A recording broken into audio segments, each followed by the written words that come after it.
¿Qué tal, familia? Muy buenas noches. Me llamo Diego y soy el narrador de las 3 de la mañana. Esta noche vamos a introducirnos en los rincones más apartados y desolados de México, que poseen historias realmente perturbadoras que merecen ser escuchadas al menos una vez en la vida. Pero antes de empezar con estos relatos macabros, suscríbete, porque de esa manera podremos seguir trayendo más contenido para ti. Estos son 4 relatos de horror en ranchos y pueblos de México. Mi nombre es Gustavo y durante más de 10 años fui guía de turistas en Real de 14. Si ustedes han visitado ese pueblo, seguramente saben de lo que hablo.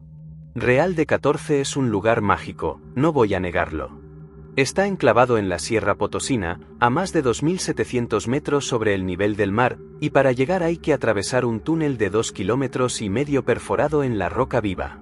Es un sitio que parece suspendido en el tiempo, con sus calles empedradas, sus casas de adobe y cantera, sus ruinas de lo que alguna vez fueron prósperas minas de plata. Los turistas van por la experiencia, por el peyote, por las leyendas. Y yo me encargaba de contarles esas leyendas. Era mi trabajo. Pero hubo una noche en la que dejé de ser un simple narrador para convertirme en parte de una de esas historias. Antes de contarles lo que pasó, necesito que entiendan cómo es realmente Real de 14. No la postal turística que venden en los folletos, sino el pueblo real. El que se queda cuando se van los últimos visitantes del día. El que se sumerge en una oscuridad absoluta cuando el sol se esconde detrás de las montañas. El que se convierte en un sitio helado, ventoso, donde cada crujido de la madera vieja parece un lamento y cada sombra alargada sobre los muros de cantera parece un espectro. Ese es el Real de 14 que yo conocí. Ese es el que me aterra. Yo llegué al pueblo en 2003. Tenía 26 años y buscaba un cambio de vida después de que mi matrimonio fracasara estrepitosamente.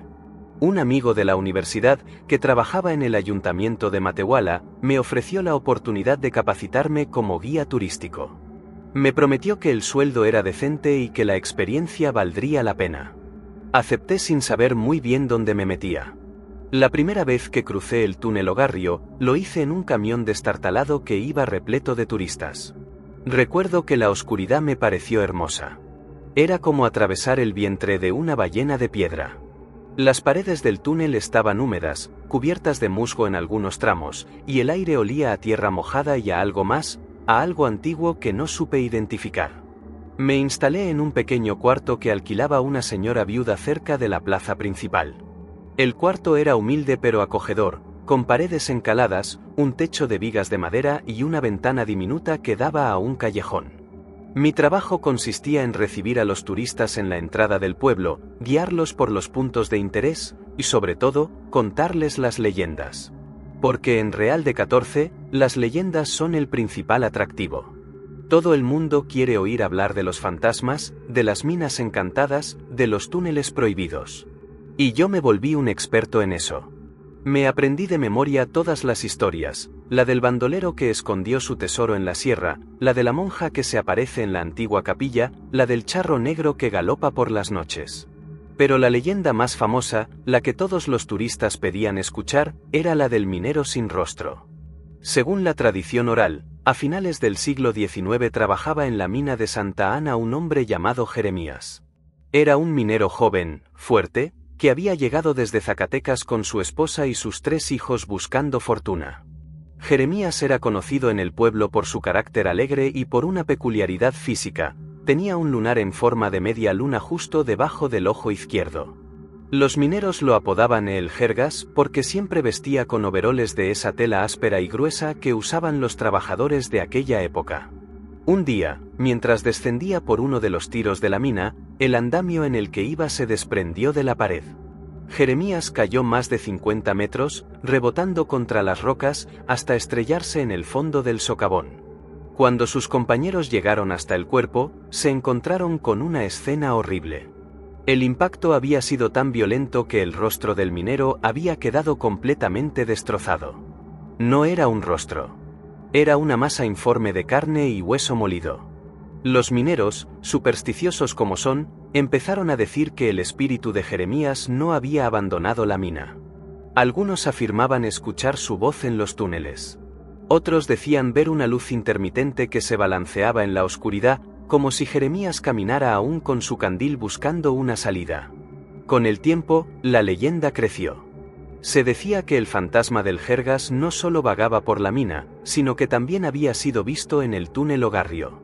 Los más viejos contaban que, en las noches de neblina, se aparecía a los viajeros solitarios y les preguntaba por su rostro. ¿Has visto mi cara? La perdí en la caída. Ayúdame a buscarla. Y aquellos que tenían la desgracia de responder, jamás volvían a ser los mismos. Yo siempre contaba esta leyenda en mis recorridos nocturnos. Era mi historia favorita. Me gustaba ver las caras de los turistas, sus ojos abiertos como platos, sus sonrisas nerviosas. Disfrutaba ese instante de terror controlado que solo se experimenta cuando sabes que estás a salvo. Pero el problema con las leyendas es que a veces, solo a veces, son ciertas. Y yo lo descubrí de la peor manera posible. Fue en octubre de 2013. El pueblo organizaba una de sus famosas noches de leyendas, un evento en el que grupos de turistas recorrían el túnel Ogarrio a oscuras, alumbrándose apenas con lámparas de aceite, mientras los guías contaban historias de aparecidos. Era el evento más popular del año y siempre se llenaba el cupo. Esa noche me tocó guiar a un grupo de 12 personas. Eran turistas de la Ciudad de México, todos adultos, algunas parejas, algunos solteros. Recuerdo que había una mujer mayor de unos 50 años, muy elegante, que me dijo al principio del recorrido: «Ojalá nos asuste de verdad, guía. Siempre vengo a estas cosas y nunca me asustan». Le sonreí y le prometí que haría todo lo posible. Empezamos el recorrido a las 10 de la noche. La entrada del túnel nos recibió con su característico frío. No es un frío normal, debo aclarar. Es un frío que parece salir de las entrañas de la tierra, un frío que no solo te hiela la piel sino que se te mete en los huesos y en el alma. Los turistas encendieron sus lámparas de aceite y comenzamos a caminar. Yo iba al frente, contándoles la historia de Real de 14, de su época de esplendor, de sus minas de plata. Luego, cuando ya habíamos avanzado unos 300 metros, empecé con las leyendas. Señoras y señores, les dije con mi mejor voz de narrador, esta noche les hablaré del fantasma más famoso de Real de 14. Un espíritu que, según los antiguos, todavía vaga por este túnel buscando lo que perdió.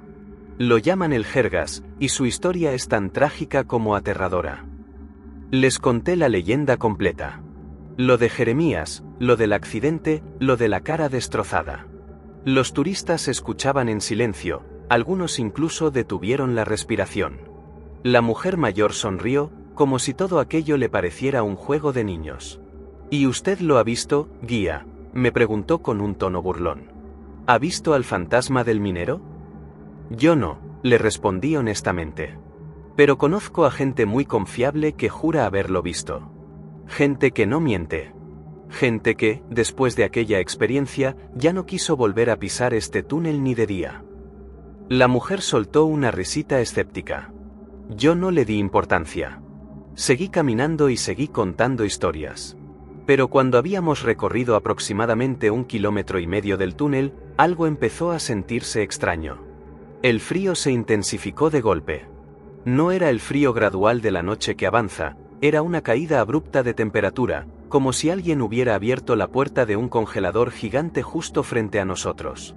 Pude ver mi propio aliento convertido en vapor. Los turistas también lo notaron y empezaron a abrigarse con lo que tenían a mano. Algunos se quejaron. Yo les dije que era normal, que a veces las corrientes de aire del túnel provocaban esos cambios de temperatura. Pero en el fondo supe que no era una corriente de aire. Las corrientes de aire del túnel no olían a azufre y a metal herrumbroso. Seguimos avanzando. Y entonces fue cuando la vi. Al fondo del túnel, a unos 100 metros de distancia, había una pequeña luz. Una luz amarillenta, intermitente, que se balanceaba lentamente en la oscuridad como si alguien la llevara en la mano. No era la luz de un farol eléctrico, ni la de una linterna. Era una luz de candil. De esos candiles de aceite que usaban los mineros en el siglo XIX. ¿Y esa luz?, preguntó la mujer mayor, la misma que antes se había mostrado escéptica. Su voz ya no era burlona. Era tensa. Preocupada. No lo sé, le respondí, tratando de mantener la calma. Quédense aquí. Voy a revisar. Los turistas se detuvieron y yo avancé solo hacia la luz. Mis pasos resonaban en la soledad del túnel. Cada vez que mi bota golpeaba el suelo, el eco rebotaba en las paredes y volvía a mí distorsionado, como si alguien más caminara a mi lado. A los 30 pasos, la temperatura bajó aún más. Tanto, que empecé a tiritar. Y entonces empecé a escuchar las voces. Al principio eran susurros. Susurros apagados que parecían venir de todas partes y de ninguna. Luego se fueron haciendo más claros. Eran palabras sueltas, sílabas inconexas. Busca, ayuda. Y luego, un lamento. Un quejido profundo y gutural que me taladró el pecho y me hizo detenerme en seco. Alumbré hacia la luz con mi linterna. Y ahí, en medio del túnel, lo vi. Era un hombre. O lo que quedaba de un hombre. Estaba encorvado, como si cargara un peso invisible sobre los hombros. Vestía un overol de jerga, viejo y raído, que alguna vez fue azul pero que ahora era de un gris sucio, manchado de lo que parecía ser sangre seca. En la mano derecha sostenía un candil de aceite que emitía una luz temblorosa y amarillenta. En la mano izquierda arrastraba una cadena gruesa de hierro que chirriaba al rozar el suelo de piedra. Pero lo peor era su rostro. O más bien, lo que no era su rostro. Donde deberían haber estado los ojos, la nariz, la boca, solo había una superficie lisa y amorfa, como si alguien hubiera cubierto su cara con una capa de cera y luego la hubiera alisado con una espátula. No tenía rasgos. No tenía expresión. Solo una mancha oscura y uniforme que brillaba débilmente bajo la luz del candil como un espejo vacío, como si la misma oscuridad del túnel se hubiera condensado en ese hueco. Las gotas de agua que se filtraban del techo se acumulaban en esa superficie formando surcos que parecían lágrimas, y por un momento tuve la impresión de que aquella cosa estaba llorando. Me quedé paralizado. Mi mano, la que sostenía la linterna, empezó a temblar. La luz bailó sobre la figura, iluminando sus andrajos, su candil, su cadena. Y entonces la figura dio un paso hacia mí. La cadena chirrió. El candil se balanceó. Y una voz que no era humana, me preguntó, ¿has visto mi cara? La perdí. La perdí en la caída. Ayúdame a buscarla. Quise responder, pero la garganta se me había cerrado. Sentí el olor otra vez, ese olor a azufre y a metal oxidado, un hedor dulzón y penetrante que me hizo pensar en la sangre. Sentí que unos dedos fríos me rozaban la nuca, pero cuando me giré instintivamente, no había nadie.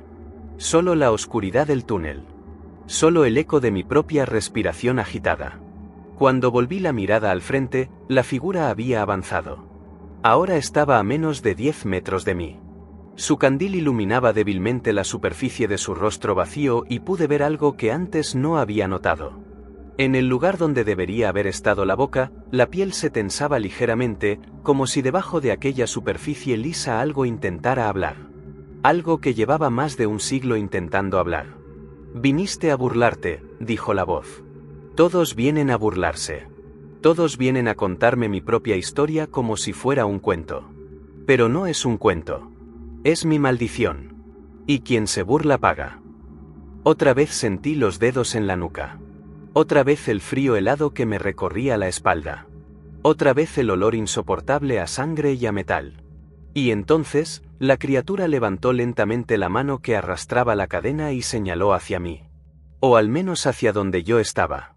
Porque sin ojos, sin rostro, ¿cómo podía saber que yo estaba ahí? ¿Cómo podía verme? Ya lo encontré, dijo la voz. Ya encontré el rostro que buscaba. El tuyo. No recuerdo cómo salí de allí. Dicen que volví corriendo hacia el grupo de turistas, pálido, sin aliento, con los ojos desorbitados y el cuerpo tembloroso. Dicen que empecé a gritar que nos fuéramos, que había que salir del túnel inmediatamente. Los turistas, asustados por mi aspecto, me obedecieron sin chistar. Salimos del túnel a trompicones, alumbrados apenas por las lámparas de aceite, perseguidos por el eco de una cadena que chirriaba a lo lejos. Cuando llegamos a la salida, la luz de la luna nos recibió como una bendición. Los turistas me rodearon, me preguntaron qué había pasado, qué había visto. Pero yo no podía hablar. Me quedé sentado en una piedra, temblando, con la mirada fija en la oscuridad del túnel. La mujer mayor, la escéptica, se acercó a mí. Su rostro ya no era burlón sino pálido y serio. Yo también lo vi, me dijo en voz baja. No estaba loco, guía. Yo también lo vi. Esa noche presenté mi renuncia. Al día siguiente hice mi maleta y me fui de Real de 14. No volví a pisar el túnel Ogarrio. No volví a contar leyendas. Durante años, no le conté a nadie lo que había pasado. Porque, ¿quién me iba a creer? Pero ahora, tantos años después, siento que es necesario decirlo. Porque sé que el Jergas sigue ahí. Porque sé que en las noches de neblina, su candil sigue brillando en la oscuridad del túnel. Y porque sé que algún día, alguien más responderá a su pregunta. Y cuando eso pase, el minero sin rostro reclamará lo que es suyo. A veces, cuando me miro al espejo, siento que mi propio rostro se vuelve borroso. Que mis facciones se suavizan lentamente, como si alguien, desde la oscuridad del túnel, estuviera reclamando mi cara. Y me pregunto si la maldición del Jergas no es solo una leyenda. Me pregunto si cuando aquella criatura me señaló y dijo ya encontré el rostro que buscaba, el tuyo, no me estaba condenando. Me pregunto si algún día, inevitablemente, volveré a verlo. Y entonces será él quien me guíe a través del túnel, hacia un lugar donde ya no hay rostros, ni nombres, ni recuerdos. Me llamo Julia y nací en Mineral de Pozos, Guanajuato. Si usted no conoce ese lugar, no se lo reprocho. La mayoría de los mexicanos nunca han oído hablar de él, y los que sí, lo conocen apenas como un destino turístico emergente, un pueblo mágico que intenta resurgir de sus cenizas. Pero yo no lo conozco como un pueblo mágico. Yo lo conozco como un pueblo maldito. Y aunque me fui de allí hace muchos años, aunque reconstruí mi vida en otra ciudad, hay noches en las que todavía me despierto bañada en sudor, con el olor a humo metido en la nariz y el sonido de aquellos susurros resonando en mis oídos. Mineral de Pozos fue, en su momento, uno de los centros mineros más prósperos de México. Fundado en 1576, llegó a tener más de 80.000 habitantes a finales del siglo XIX. Se le conocía como la ciudad Porfirio Díaz, porque el dictador la rebautizó en su propio honor. De sus minas salían toneladas de plata, oro, cobre, mercurio. Era una ciudad rica, vibrante, llena de teatros, cantinas, hoteles y casas señoriales. Pero en 1938, un río subterráneo inundó todas las minas. Dicen que el agua subió tan rápido que muchos mineros no pudieron escapar. Dicen que sus cuerpos todavía están allí abajo, flotando en la oscuridad, esperando ser rescatados. La ciudad se vació casi de la noche a la mañana. Quedaron las ruinas, el viento y el silencio. Yo crecí en ese silencio. Mis padres eran de los pocos que se quedaron cuando el pueblo empezó a repoblarse lentamente en los años 80, con la llegada de artistas y artesanos que buscaban un lugar barato y tranquilo donde vivir. Alquilamos una casa pequeña en las afueras, cerca de las ruinas de la hacienda de Santa Brígida. Mi padre trabajaba la piedra y mi madre hacía bordados que vendía a los turistas. No teníamos lujos, pero nunca nos faltó nada. Mi infancia fue solitaria. No había muchos niños en Pozos, así que me entretenía explorando las ruinas, los tiros de las minas abandonadas y los hornos de fundición que salpicaban todo el paisaje como esqueletos metálicos. Fue mi bisabuela quien me habló por primera vez de las brujas. Mi bisabuela se llamaba Doña Eulalia y era una mujer muy vieja, arrugada como una pasa, con unos dedos nudosos que parecían raíces de árbol. Vivía en un cuarto al fondo de nuestra casa y apenas salía. Pasaba el día sentada en una mecedora, rezando el rosario o mirando por la ventana hacia el cerro. A veces hablaba sola, en un susurro que yo no alcanzaba a entender. Mi madre decía que estaba senil, que no le hiciera caso. Pero a mí me fascinaba. Cuando podía, me escapaba a su cuarto y me sentaba a sus pies, pidiéndole que me contara historias del pueblo antiguo. Doña Eulalia siempre accedía. Me contaba de los mineros, de las fiestas patronales, de las procesiones que recorrían las calles principales con la Virgen de los Dolores. Pero cuando yo le preguntaba por qué el pueblo se había vaciado, su rostro cambiaba. Se ponía seria, sus ojos se nublaban y su voz se volvía apenas un hilo tembloroso. No fue solo la inundación, mijita, me decía. Fue lo que salió de la inundación. Fue lo que el agua trajo consigo. Yo le insistía para que me explicara. Y ella, después de persignarse, me contaba la historia que su propia abuela le había contado a ella. Una historia que, según decía, se remontaba a los primeros años del siglo XX. En aquella época trabajaba en las minas un grupo de mujeres que no eran como las demás. Se hacían llamar las Hermanas del Fuego. Eran curanderas, adivinas, mujeres sabias que conocían los secretos de la tierra y las propiedades de los minerales. Los mineros las respetaban y las temían a partes iguales. Se decía que podían predecir derrumbes, encontrar vetas de plata con solo tocar la roca, sanar heridas que ningún médico podía curar. Pero también se decía que practicaban rituales oscuros en el interior de las minas.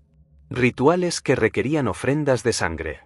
Un día, el capataz de la mina más rica, un hombre cruel y ambicioso de apellido Montenegro, decidió que las Hermanas del Fuego eran una amenaza para su autoridad.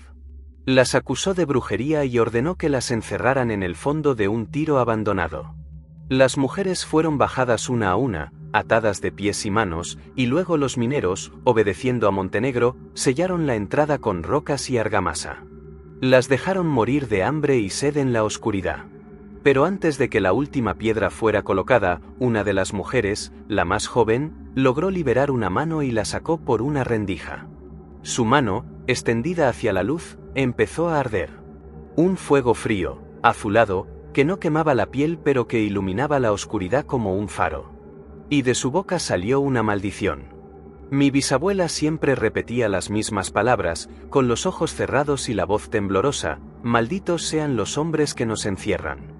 Malditos sean sus hijos y los hijos de sus hijos. El día que el agua nos libere, volveremos para cobrar la deuda. Y entonces arderán, no con fuego que quema, sino con fuego que hiela hasta los huesos. 30 años después, el río subterráneo inundó las minas. El agua rompió las paredes, derribó los sellos de argamasa y, según mi bisabuela, liberó lo que estaba encerrado. Las Hermanas del Fuego regresaron.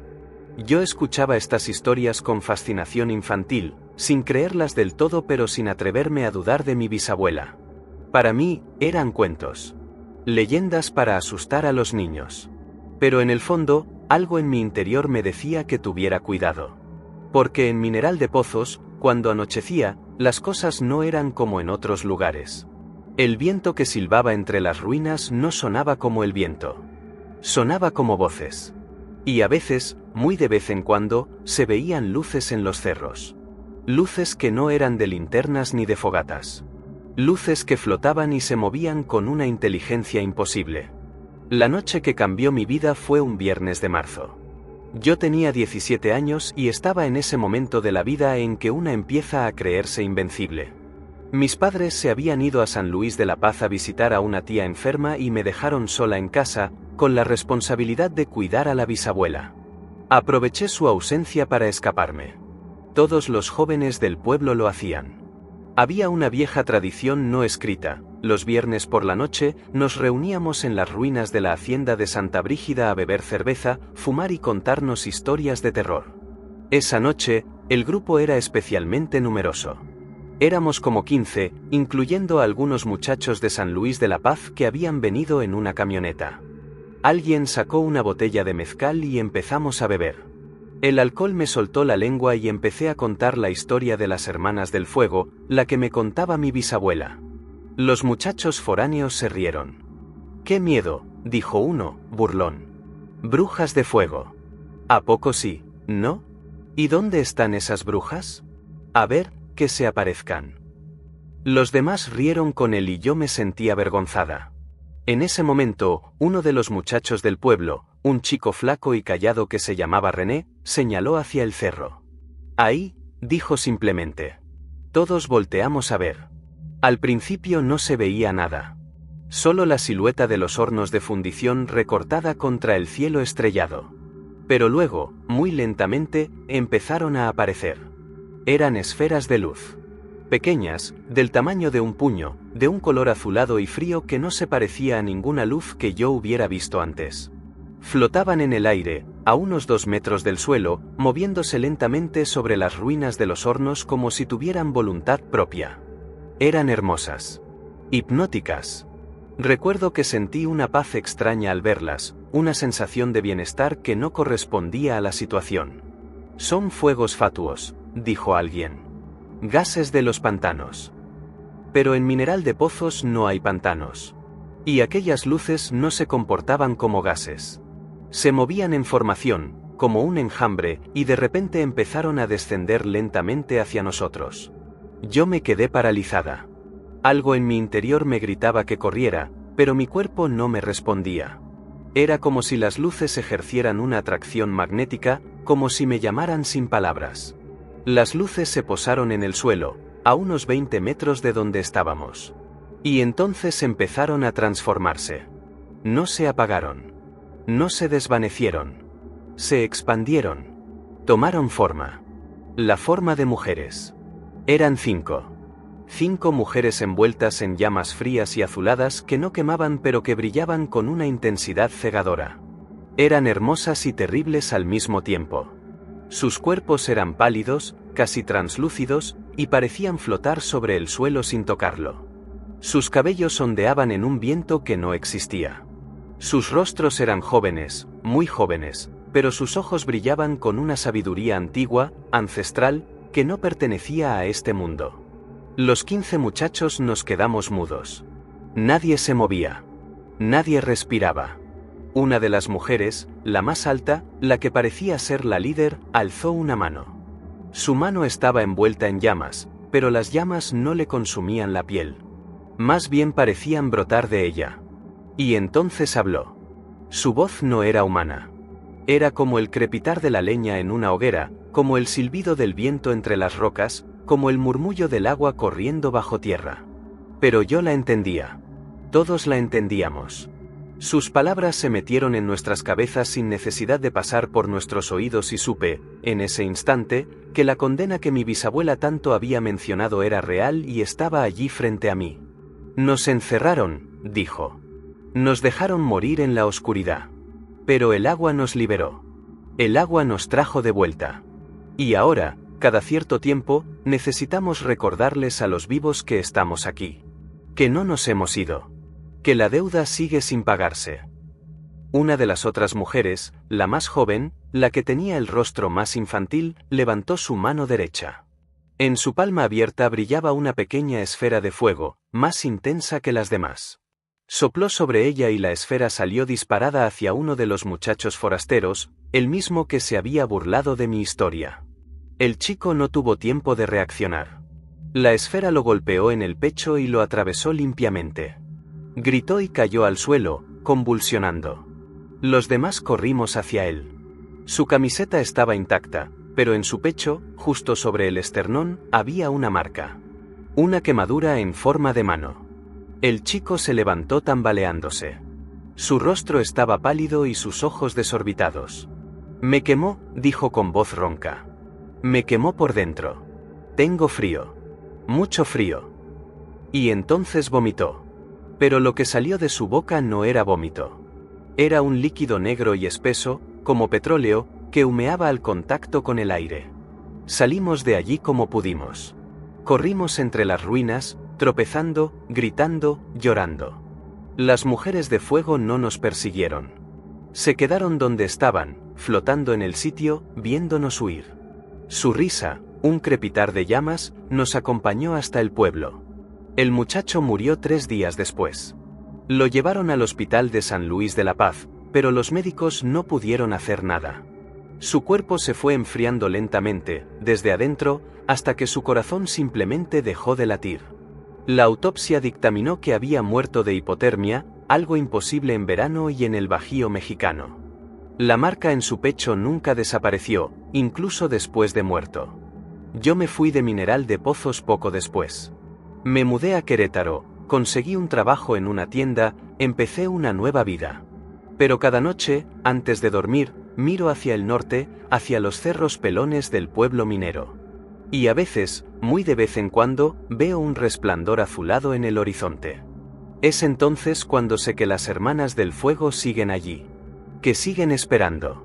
Y que algún día, como prometió mi bisabuela, la deuda será cobrada hasta el último centavo.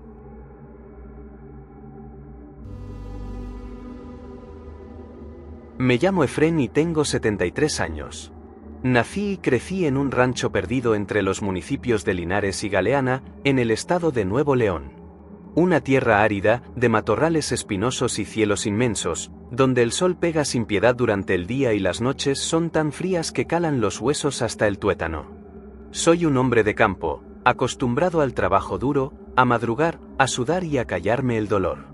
Toda mi vida he trabajado la tierra, cuidando ganado, reparando cercas, levantando muros de piedra. Pero el trabajo que más me marcó, el que me convirtió en el hombre sombrío y callado que soy ahora, fue el que tuve durante más de 30 años como capataz del rancho Las Ánimas. El rancho Las Ánimas era un lugar hermoso. Quien lo viera de día, con sus pastizales dorados, sus colinas suaves y su casco antiguo de cantera, pensaría que era un pedazo de paraíso en medio del monte. Tenía más de 2000 hectáreas de terreno, con un río que lo cruzaba de norte a sur y un bosque de encinos al pie de la sierra. La casa principal era una construcción sólida, de un solo piso, con paredes de adobe y piedra, techo de teja y un portal sombreado por una bugambilia centenaria. Alrededor se apiñaban las caballerizas, los corrales, el granero, la capilla y las casas de los peones. Era un rancho próspero, de esos que ya no quedan, donde se criaba el mejor ganado de la región y se cosechaba el maíz más dulce de todo el estado. Pero el rancho Las Ánimas también tenía una historia oscura. Una historia que los antiguos del lugar susurraban en voz baja cuando se tomaban sus mezcales, y que los niños aprendían a temer desde la cuna. Una historia de sangre, de crueldad y de muertos que no descansan.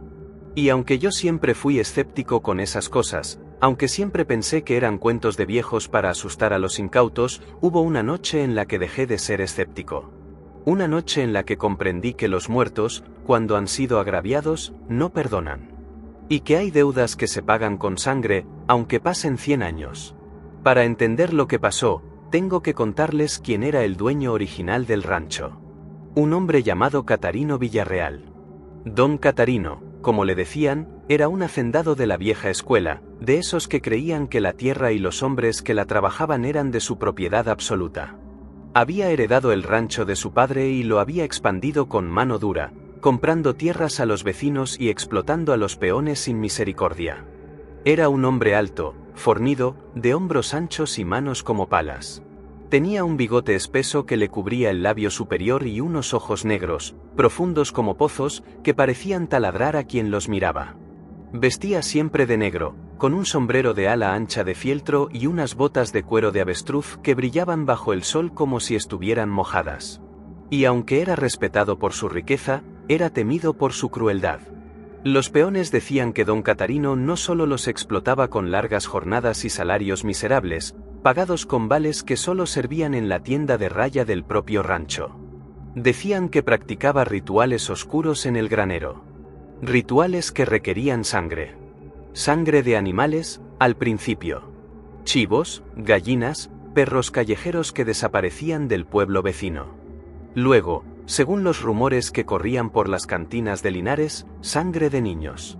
Los peones que trabajaban en la casa principal hablaban de cosas que habían visto por las rendijas de las ventanas del granero en las noches de luna nueva, velas negras dispuestas en círculo, símbolos pintados en el suelo con cal, una mesa de madera tosca que parecía un altar.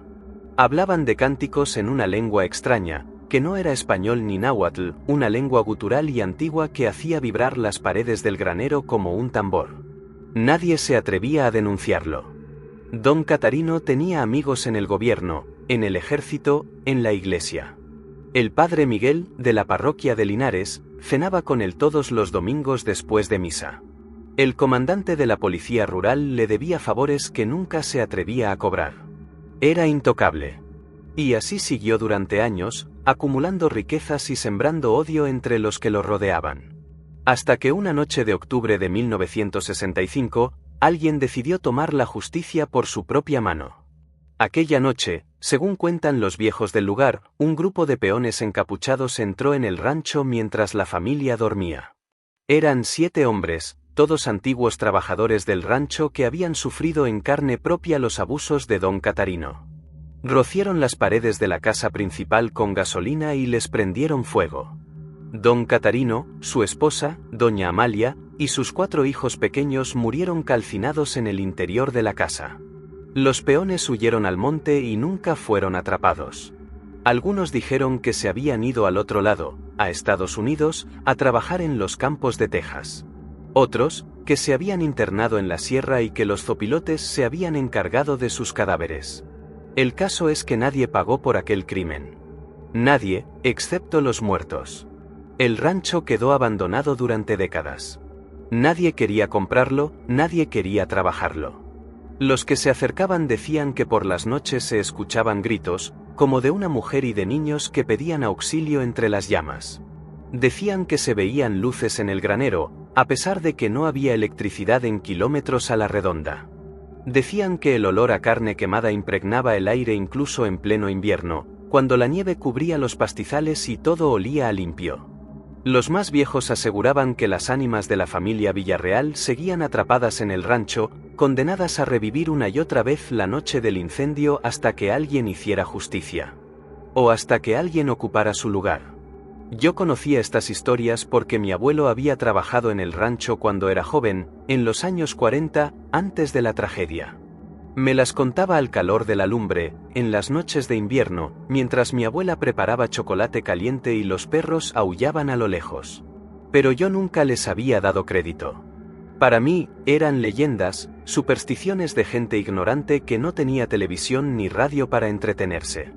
Así que cuando en 2010 un empresario de Monterrey, un tal licenciado Fuentes, compró el terreno a un precio irrisorio con la intención de restaurarlo y convertirlo en un coto de caza de lujo, yo fui de los primeros en apuntarme para trabajar en la remodelación. Necesitaba el dinero. Mi esposa acababa de morir de un cáncer fulminante y yo me había quedado solo, con deudas de hospital y un vacío en el pecho que no se llenaba con nada. El trabajo me venía bien. Me distraía. El licenciado Fuentes me puso de capataz. Usted conoce el campo, don Efrén, me dijo. Sabe cómo tratar a los peones y cómo manejar una obra. Le pago bien. Necesito a alguien de confianza que se quede aquí y supervise cuando yo no esté, que es casi siempre. Acepté sin pensarlo. El sueldo era generoso y el trabajo no era muy distinto al que había hecho toda mi vida.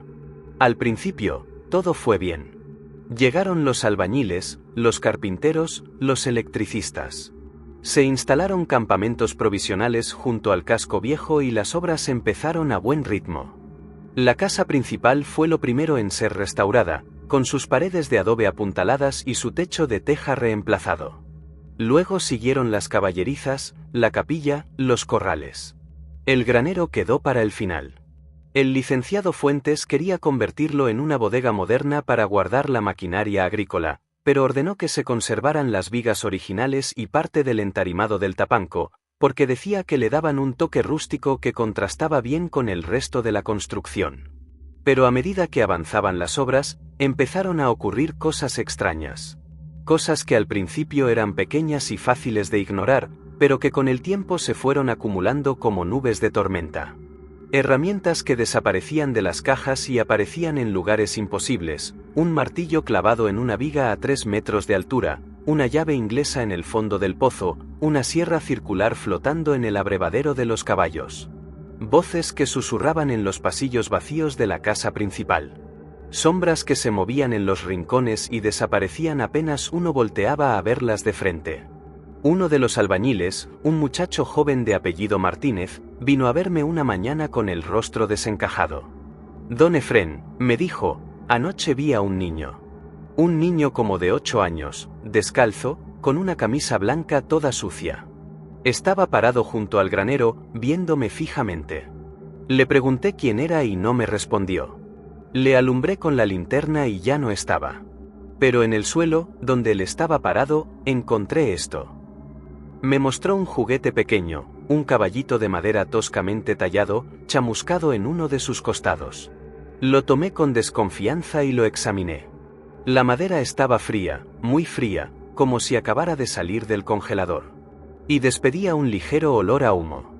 Otro peón, un señor mayor de apellido Saldívar que decía haber conocido a los antiguos dueños del rancho cuando era un niño, renunció una mañana sin dar explicaciones. Llegó a mi oficina con sus cosas en una bolsa de plástico y me dijo: «Aquí no me quedo ni por todo el oro del mundo, don Efrén. Esta tierra está maldita. Usted también debería irse antes de que sea demasiado tarde». Le pregunté a qué se refería.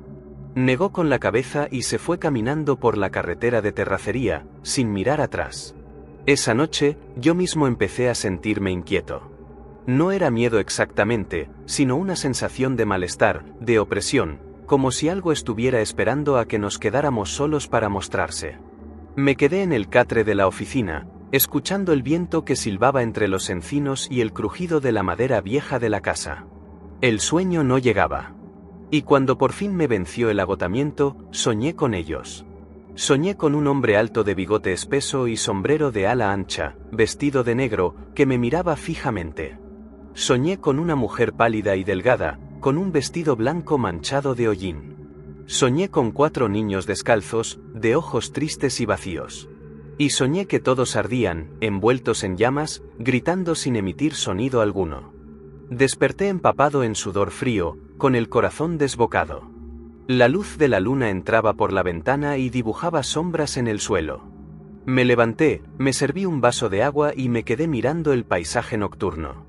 Allá a lo lejos, recortado contra el cielo estrellado, se alzaba el granero. Y en su tapanco, una pequeña luz parpadeaba. Una luz que no debería estar allí.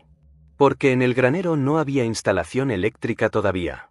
Porque el único que podía encender una luz en el granero era yo, y yo no lo había hecho. Me vestí, agarré la linterna y salí al patio. La noche estaba silenciosa. Demasiado silenciosa. Ni un grillo, ni un coyote, ni el murmullo del viento entre los árboles. Solo el eco de mis propias botas sobre la tierra seca. Llegué al granero. La puerta estaba entreabierta, a pesar de que yo mismo la había cerrado con llave esa tarde. La empujé lentamente y entré. El interior estaba oscuro, salvo por aquella pequeña luz que provenía del tapanco. Alumbré con la linterna. No había nadie. Pero en el suelo del granero, sobre la tierra compacta, había huellas. Marcas como de alguien que hubiera estado arrastrando los pies. Y esas huellas conducían a la escalera de mano que subía al tapanco. Subí. El tapanco era un espacio angosto y bajo, de apenas 1,5 metros de altura, iluminado débilmente por la luz de la luna que se filtraba por una ventanita circular. Pero en el centro del tapanco, sobre una caja de madera que hacía las veces de mesa, había un candil. Un candil de aceite, de esos que se usaban antes de que llegara la electricidad al campo. Estaba encendido. Su llama, pequeña y temblorosa, proyectaba sombras danzantes en las vigas del techo. Y alrededor del candil, dispuestos en círculo, había 6 objetos: una navaja de afeitar oxidada, un rosario de cuentas negras, un caballito de madera chamuscado, una muñeca de trapo con los botones de los ojos arrancados, un frasco de vidrio lleno de un líquido oscuro y espeso que parecía sangre, y una fotografía antigua, amarillenta, de una familia posando frente al portal de la casa principal. Los reconocí de inmediato. Eran los rostros de mi sueño. Don Catarino, doña Amalia, los 4 niños. En la foto sonreían. Pero en el tapanco, bajo la luz del candil, sus sonrisas parecían muecas. Muecas de dolor. En ese momento sentí un frío intenso que me recorrió la espalda, como si alguien hubiera abierto una puerta al invierno justo detrás de mí. Me giré. No había nadie. Pero las huellas en el suelo del tapanco no estaban cuando subí. Ahora sí. Y las huellas no iban hacia la escalera, sino hacia la pared del fondo, donde no había nada. Solo una viga de madera con una argolla de hierro clavada en ella. Alumbré la argolla con la linterna. Estaba manchada. Con una sustancia oscura y seca que parecía sangre vieja. Y de la argolla colgaba un trozo de soga, una soga gruesa de cáñamo, cortada a la mitad. El otro extremo de la soga yacía en el suelo, enrollado sobre sí mismo como una serpiente dormida. Me acerqué y lo toqué. Estaba frío. Helado. Y despedía el mismo olor que el caballito de madera. Olor a humo. Olor a carne quemada. Bajé del tapanco más rápido de lo que había subido. El corazón me latía a toda velocidad y las manos me temblaban como si tuviera fiebre.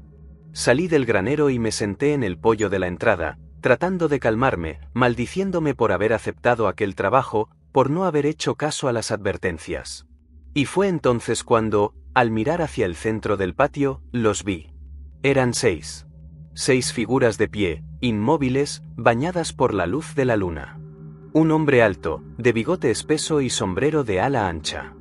Una mujer delgada, con un vestido blanco manchado de hollín. 4 niños pequeños, descalzos, con los rostros borrosos como si alguien los hubiera frotado con una goma de borrar. Sus ojos brillaban en la oscuridad con una luz rojiza y triste. No decían nada. Solo me miraban fijamente. Llevaban allí desde que yo había entrado al granero, esperando a que saliera. Quise gritar pero la voz se me había ido. Quise correr pero mis piernas no me respondían. La figura del hombre, don Catarino, dio un paso hacia mí y levantó una mano. En su palma abierta sostenía un manojo de hierbas secas que humeaban sin fuego. Olía a copal, a azufre y a carne quemada. Y entonces habló. Su voz era profunda, gutural, como si saliera de lo más hondo de un pozo. «Viniste a la cosecha», dijo. «Aquí todos cosechamos. Tú también vas a cosechar». Las sogas del granero empezaron a moverse solas. Se deslizaron por el suelo como serpientes de cáñamo y se elevaron hacia las vigas del techo, buscando algo. Buscando mi cuello. Sentí el roce áspero de la fibra en la piel y, en ese instante, recuperé la movilidad. Salté hacia atrás, tropecé con el pollo y caí al suelo. La linterna rodó por el piso y se apagó. En la oscuridad, solo veía sus ojos. Sus 6 pares de ojos rojos fijos en mí. «Viniste a cosechar», repitieron todos al unísono, con una voz que era como el crujir de la madera al arder. «Tú también vas a cosechar». Salí de allí como pude. Me arrastré por el suelo hasta que me alejé lo suficiente, me levanté y corrí hacia la camioneta. No miré atrás. No quise mirar atrás. Arranqué el motor y salí del rancho a toda velocidad, tragando polvo, dejando atrás la luna, el granero y las 6 figuras que seguían mirándome desde el patio. A la mañana siguiente, el licenciado Fuentes decidió demoler lo que quedaba del granero viejo para construir una bodega nueva. Yo no dije nada. No podía. Pasé el resto de la obra en silencio, evitando el lugar lo más que podía. El rancho abrió unos meses después y yo seguí trabajando allí, porque necesitaba el dinero, pero cada vez que me quedaba hasta tarde sentía que alguien me miraba desde las sombras. El hallazgo vino un año después, cuando el licenciado decidió remodelar la capilla. Al cavar los nuevos cimientos, los albañiles encontraron algo. Bajo el piso de piedra, a menos de 1 metro de profundidad, había 6 esqueletos. Estaban dispuestos en círculo, con los cráneos orientados hacia el centro. 6 esqueletos. Un hombre adulto, una mujer, 4 niños. La policía determinó que eran los restos de la familia Villarreal. Pero lo que los forenses no pudieron explicar fue la datación. Según los análisis de carbono, los huesos tenían apenas 10 años de antigüedad, como si hubieran muerto en 2005, no en 1965. Como si alguien, o algo, los hubiera devuelto a la tierra para que pudieran seguir cosechando. Yo ya no trabajo en el rancho, ni en ningún otro. Después de aquello, me jubilé anticipadamente y me vine a vivir al pueblo, a una casita pequeña donde al menos no estoy solo por las noches. Pero cuando el viento sopla del norte y trae consigo olor a tierra seca, cierro los ojos y los veo. A don Catarino con sus hierbas humeantes. A los niños con sus ojos tristes. Sé que algún día, cuando la muerte venga por mí, me los encontraré en alguna encrucijada del más allá, esperándome para cosechar lo que sembré.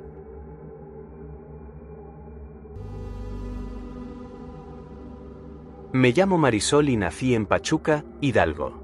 Durante más de 15 años trabajé como conductora de un programa de radio que se llamaba Voces de la Noche, dedicado enteramente a relatos de misterio, leyendas urbanas y fenómenos paranormales. Mi voz se escuchaba cada viernes a la medianoche en todo el estado de Hidalgo y partes de Querétaro, Veracruz y el Estado de México. Tenía una audiencia fiel, de esas que se quedan despiertas hasta tarde con la luz apagada y el radio pegado a la oreja, esperando asustarse un poco antes de dormir. Y yo les daba exactamente lo que querían: historias de aparecidos, de casas embrujadas, de panteones donde las tumbas se abrían solas y de carreteras donde los autoestopistas no eran de este mundo. Con el tiempo, el programa se volvió tan popular que mis productores decidieron llevarlo más allá del estudio. Empezamos a hacer transmisiones en vivo desde lugares supuestamente embrujados. Recorrí el país entero visitando pueblos malditos, hospitales abandonados, conventos en ruinas, cenotes sagrados. Entrevisté a cientos de personas que juraban haber visto fantasmas, haber escuchado voces del más allá, haber sentido manos invisibles sobre su piel. Hombres y mujeres de todas las edades, de todas las clases sociales, que coincidían en una cosa: el terror, cuando es real, no se parece a nada que puedas imaginar. Pero en todos esos años, en todos esos viajes, en todas esas noches de insomnio frente a un micrófono, nunca viví nada que yo pudiera calificar como sobrenatural. Veía sombras, sí, pero siempre resultaban ser cortinas movidas por el viento. Escuchaba ruidos, pero siempre tenían una explicación lógica: una tubería vieja, un animal en el tejado, el crujir de la madera por los cambios de temperatura. Nunca vi un fantasma. Nunca sentí una presencia. Nunca creí de verdad. Mi trabajo era contar historias, no creer en ellas. Y eso era precisamente lo que me hacía buena en lo mío, el escepticismo. Hasta que fui a Ochovica. Ochovica es un pueblo fantasma enclavado en la sierra del estado de Hidalgo, en el municipio de Pacula, muy cerca de los límites con Querétaro. No aparece en los mapas turísticos. No hay carretera pavimentada que lleve hasta él. No hay señalización. Para encontrarlo, hay que tomar una desviación de terracería en las afueras de Jacala, seguir un camino de piedras sueltas durante casi 2 horas, aparcar el coche donde se acaba el camino y luego caminar a pie durante otros 40 minutos, monte adentro, hasta que los árboles se abren y dejan ver los restos de lo que alguna vez fue una comunidad próspera y vibrante. Unas cuantas casas de adobe y cantera, una iglesia sin techo, una plaza cubierta de maleza y, al fondo, la silueta imponente del antiguo convento agustino que le dio origen al pueblo en el siglo XVI. La historia de Ochovica, tal como me la contaron los viejos de Jacala, es la historia de una tragedia que nadie quiso recordar. El pueblo fue fundado alrededor de 1580 por frailes agustinos que construyeron un convento y una iglesia en lo alto de una colina. Durante la época colonial, Ochovica prosperó gracias a la minería de plata y al cultivo de caña de azúcar. Tenía su propia plaza de toros, su propio mercado, su propio hospital. Pero a finales del siglo XIX, las minas se agotaron y el pueblo empezó a decaer lentamente. La gente emigraba a las ciudades, los comercios cerraban, las casas se abandonaban. El golpe definitivo, sin embargo, no fue económico. Fue la epidemia. En 1910, apenas unos meses antes del estallido de la Revolución, un arriero que venía del puerto de Tampico llegó a Ochovica con las mulas cargadas de mercancías. Entre esas mercancías, sin que él lo supiera, viajaba la muerte. El arriero traía consigo el virus de la viruela negra, la forma más letal de la enfermedad, que en cuestión de días empezó a cobrarse las primeras víctimas. Los viejos del lugar dicen que la epidemia fue implacable. Mataba sin distinguir entre ricos y pobres, entre jóvenes y ancianos, entre justos y pecadores. Los cuerpos se amontonaban en las calles porque no había suficientes vivos para enterrarlos. Los que podían huir lo hacían, pero muchos se quedaban porque no tenían a dónde ir o porque ya estaban contagiados. El sacerdote del pueblo, un fraile agustino de apellido Ochoa, se negó a abandonar a sus fieles. Organizó una procesión para implorar la misericordia divina, una procesión que recorrió la calle principal del pueblo con el Santísimo Sacramento en alto, mientras los enfermos, envueltos en mantas, se arrastraban por el empedrado para pedir la salvación. Pero la procesión no sirvió de nada. El fraile murió una semana después, contagiado por los mismos a los que intentaba consolar. Y para cuando la epidemia remitió, Ochovica era un cementerio. De los casi 800 habitantes que tenía, sobrevivieron apenas unos 30, que abandonaron el pueblo para siempre. Con los años, la selva fue devorando las casas vacías, la iglesia perdió el techo, el convento se derrumbó parcialmente y Ochovica se convirtió en lo que es hoy, un pueblo fantasma. Pero los ancianos de la región cuentan que los muertos nunca se fueron del todo. Cuentan que, en las noches de luna llena, especialmente en octubre, cuando se acerca el Día de Muertos, se puede ver una procesión de figuras espectrales que recorre la calle principal del pueblo. Una procesión silenciosa, encabezada por un sacerdote sin rostro que porta un incensario humeante y seguida por decenas de almas en pena que arrastran los pies y gimen quedamente. Dicen que es la misma procesión que encabezó el fraile Ochoa en 1910, condenada a repetirse eternamente. Dicen que si tienes la desgracia de toparte con esa procesión, no debes mirarla de frente. Porque si la miras, si te fijas en alguno de sus integrantes, esa alma te reconocerá y te llevará consigo al otro lado. Porque los muertos de Ochovica están solos y siempre buscan compañía. Yo escuché esta historia por primera vez en 2007, durante una entrevista a un anciano de Jacala que había vivido toda su vida en la sierra. El hombre, que se llamaba Don Evaristo, me la contó con tanto detalle y tanta emoción que me dejó intrigada. Pero en ese momento, mi programa no tenía presupuesto para hacer una transmisión desde Ochovica, así que la archivé en mi memoria y seguí con otros proyectos. Un año después, en octubre de 2008, todo cambió. Mi programa estaba en su punto más alto de audiencia y mis productores me pidieron un especial de Halloween que fuera realmente impactante. Algo que la gente recuerde durante años, me dijeron. Algo que ponga los pelos de punta incluso a los más escépticos. Decidí hacer un recorrido por los pueblos fantasma más aterradores de México, Real de 14, Mineral de Pozos y Ochovica. Ochovica sería el plato fuerte, la guinda del pastel, el lugar donde pasaríamos la noche entera grabando una transmisión en vivo. Mi equipo y yo planeamos el viaje con meticulosidad. Éramos 4 personas. Yo, como conductora y narradora principal. Ramiro, el ingeniero de sonido, un tipo callado y profesional que llevaba trabajando conmigo desde los inicios del programa y que nunca había creído en nada sobrenatural. Eric, un camarógrafo joven y entusiasta que acababa de salir de la universidad y que estaba deseando grabar su primer fantasma. Y la güera, una asistente de producción que en realidad se llamaba Alejandra pero que todo el mundo llamaba la güera por su pelo rubio casi blanco. La güera era la más miedosa del grupo y nos lo dijo desde el principio: yo voy, pero si veo algo raro, me regreso caminando si hace falta. Salimos de Pachuca un viernes al amanecer. El plan era llegar a Jacala a mediodía, entrevistar a los lugareños por la tarde y luego internarnos en la sierra para llegar a Ochovica al atardecer. Haríamos la transmisión en vivo a la medianoche, grabaríamos durante la madrugada y regresaríamos al amanecer. Un plan sencillo. O al menos eso creíamos. El viaje a Jacala fue tranquilo. La carretera federal serpenteaba entre montañas cubiertas de niebla y bosques de pinos. Eric iba grabando todo con su cámara, fascinado por el paisaje. La güera dormitaba en el asiento trasero. Ramiro revisaba sus equipos de audio, ajustando los micrófonos, comprobando las baterías. Yo iba al volante, concentrada en la carretera, repasando mentalmente el guión de la transmisión. Llegamos a Jacala al mediodía. El pueblo es pequeño, de calles empedradas y casas blancas con techos de teja.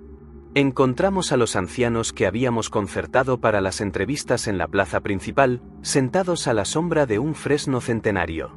Eran 3, Don Evaristo, el mismo que me había contado la historia un año antes, Doña Ermelinda, una mujer diminuta y arrugada que decía tener 98 años, y Don Chema, un señor tuerto que había sido arriero en su juventud y que conocía cada palmo de la sierra.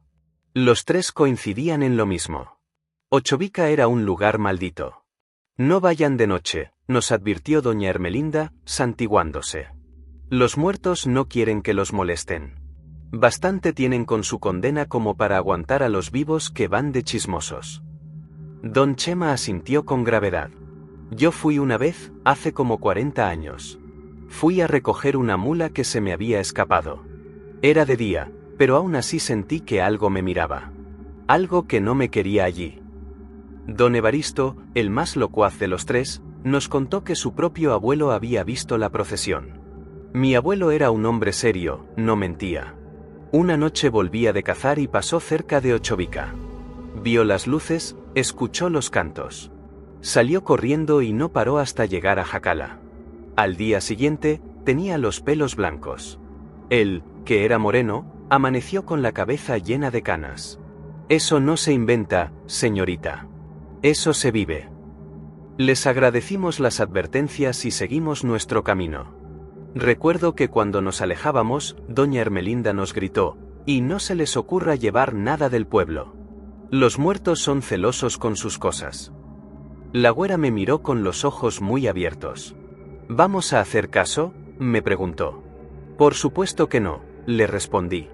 Pero en el fondo, supe que aquella advertencia me había calado. Dejamos la camioneta en el último punto accesible del camino y nos internamos a pie en la sierra. Eran las 4 de la tarde y el sol empezaba a descender detrás de las montañas. La caminata fue dura, de unos 40 minutos. El sendero estaba cubierto de maleza y tuvimos que abrirnos paso con machetes. La güera se quejaba del calor, de los mosquitos, del peso de las baterías. Eric, en cambio, iba feliz, grabando cada mariposa, cada flor, cada paisaje. Ramiro caminaba en silencio, concentrado en no tropezar. Cuando llegamos al claro donde se asentaba Ochovica, el espectáculo era sobrecogedor. El pueblo apareció de repente, como una aparición, entre la niebla del atardecer. Las casas de adobe y cantera se alineaban a lo largo de una calle principal empedrada, cubierta de hierbas silvestres. La iglesia sin techo se alzaba al fondo, con su campanario partido por la mitad y su fachada barroca carcomida por el musgo. El convento agustino, más arriba, parecía un castillo en ruinas. Y en todas partes, un silencio absoluto. Ni un pájaro, ni un grillo, ni el viento. Instalamos el campamento en la plaza central, junto a una fuente seca que alguna vez había servido de abrevadero. Eric montó la cámara sobre un trípode. Ramiro desplegó los micrófonos y empezó a hacer pruebas de sonido. La güera y yo preparamos la fogata y extendimos los sacos de dormir. Cuando todo estuvo listo, nos sentamos a esperar la medianoche. La transmisión en vivo empezó a las 12 en punto. Yo me coloqué frente al micrófono y empecé a narrar la historia de Ochovica, tal como la había escuchado de boca de los ancianos. Describí la fundación del pueblo, la epidemia, la procesión. Lo hice con mi mejor voz de locutora, esa que tantas veces había puesto los pelos de punta a mis radioescuchas. Pero mientras hablaba, noté algo extraño. El silencio del pueblo no era un silencio normal. No era la ausencia de sonido. Era una presencia. Como si el silencio mismo estuviera escuchando. A eso de la 1 de la madrugada, la temperatura bajó de golpe. Tanto que empecé a ver mi propio aliento al respirar. Ramiro, que estaba monitoreando los niveles de audio, levantó una mano para pedir silencio. Hay algo en la frecuencia baja, dijo en voz baja. Un sonido que no debería estar ahí. Le pidió a la güera que apagara la fogata y a Eric que apagara el foco de la cámara. Nos quedamos en la oscuridad más absoluta, alumbrados apenas por la luz de la luna llena que brillaba en lo alto. Y entonces lo escuchamos. Era un tañido de campana. Un tañido lento y grave que provenía de la iglesia sin techo. Pero la iglesia no tenía campana. La campana se había caído hacía décadas y yacía en el suelo, partida en dos, cubierta de musgo. ¿Cómo podía estar sonando? El tañido se repitió. Y luego otro. Y otro. Luego vino el olor. Un olor dulzón y penetrante, como de flores podridas y cera derretida, que lo impregnó todo. Y después, las luces. Pequeñas luces amarillentas que empezaron a aparecer en la calle principal, al fondo del pueblo, y que avanzaban lentamente hacia la plaza. Eric encendió la cámara. Ramiro ajustó los micrófonos. La güera se pegó a mi brazo, temblando. Yo me quedé mirando las luces, incapaz de apartar la vista. Porque las luces no eran luces. Eran velas. Velas sostenidas por manos humanas que avanzaban en procesión por la calle empedrada. Al frente marchaba una figura alta, vestida con una sotana negra. Llevaba un incensario en la mano derecha, un incensario de bronce del que brotaba un humo blanco y espeso que brillaba bajo la luz de la luna. Su rostro era una mancha borrosa donde debería haber estado una cara. Detrás de él, en 2 filas, avanzaban los demás. Decenas de figuras. Hombres y mujeres de todas las edades. Llevaban velas en las manos y arrastraban los pies al caminar sobre el empedrado. Algunos iban envueltos en mantas raídas que olían a alcanfor y a enfermedad. Otros llevaban la ropa de diario, como si la muerte los hubiera sorprendido sin previo aviso. Sus rostros, como el del sacerdote, estaban borrosos, pero sus ojos sí eran visibles. Brillaban en la oscuridad como pequeñas luciérnagas. La procesión avanzó lentamente, muy lentamente, hasta llegar a la plaza. Allí se detuvo. El sacerdote sin rostro levantó el incensario y el humo se elevó en espirales que la brisa nocturna deshizo. Los fieles levantaron sus velas y un murmullo recorrió la procesión. No eran palabras humanas.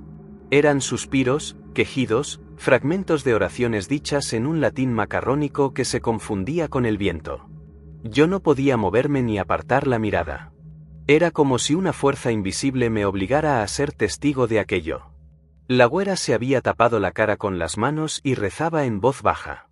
Ramiro, con los auriculares puestos, grababa sin pestañear. Eric mantenía la cámara fija en la procesión, aunque sus manos temblaban visiblemente. Entonces, una de las figuras se separó del grupo. No era un adulto. Era un niño. Un niño pequeño, de unos 5 años, descalzo, con los brazos extendidos y los ojos vacíos. Su piel era gris, del color de la ceniza húmeda, y alrededor del cuello llevaba una soga fina y raída que le colgaba sobre el pecho como una bufanda siniestra. De sus labios brotaba una especie de musgo negro que le llegaba hasta la barbilla. Avanzó hacia nosotros con pasos cortos y torpes, como si estuviera aprendiendo a caminar. Llegó hasta el borde de la fuente seca y allí se detuvo, a escasos centímetros de mí. Nunca en mi vida había experimentado un terror tan absoluto como aquel. El niño me miró fijamente con sus ojos vacíos y abrió la boca. De su garganta no salió una voz infantil, sino un coro de voces adultas, graves y profundas, que resonaron en la plaza como un trueno lejano: «Ahora te quedas». 3 palabras que me taladraron el cráneo y que todavía hoy, más de 15 años después, sigo escuchando en mis pesadillas. El niño alargó una mano hacia mí. Sentí el frío de sus dedos antes incluso de que me tocaran.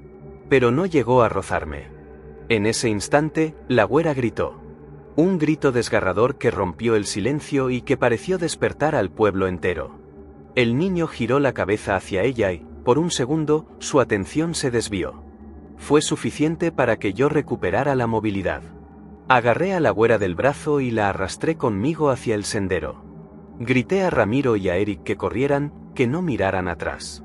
Corrimos como no habíamos corrido nunca en nuestras vidas.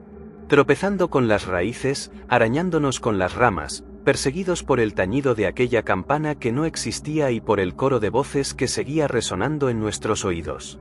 No paramos hasta que llegamos a la camioneta y nos encerramos dentro con los seguros puestos. A la mañana siguiente, mientras recogíamos el campamento, Eric me dijo que la cámara se había apagado sola en el momento en que el niño empezó a hablar. No había grabado nada de la procesión. Solo estática. El equipo de Ramiro no había corrido mejor suerte. La grabación de audio solo contenía un zumbido grave y constante, como un enjambre de abejas, en el que de vez en cuando se distinguían palabras sueltas en una lengua que nadie supo identificar. Pero en mi bolsillo, al volver a Pachuca, encontré algo que me heló la sangre. Una pequeña piedra del empedrado de Ochovica, con una gota de cera solidificada adherida a ella, que yo no recordaba haber recogido. La advertencia de doña Ermelinda resonó en mi cabeza: no se les ocurra llevar nada del pueblo. Los muertos son celosos con sus cosas. Aquella noche rompí la piedra en pedazos y los esparcí en el río más cercano. Pero desde entonces no he vuelto a dormir de un tirón. Me mudé a la Ciudad de México, dejé el programa de radio, cambié de número de teléfono.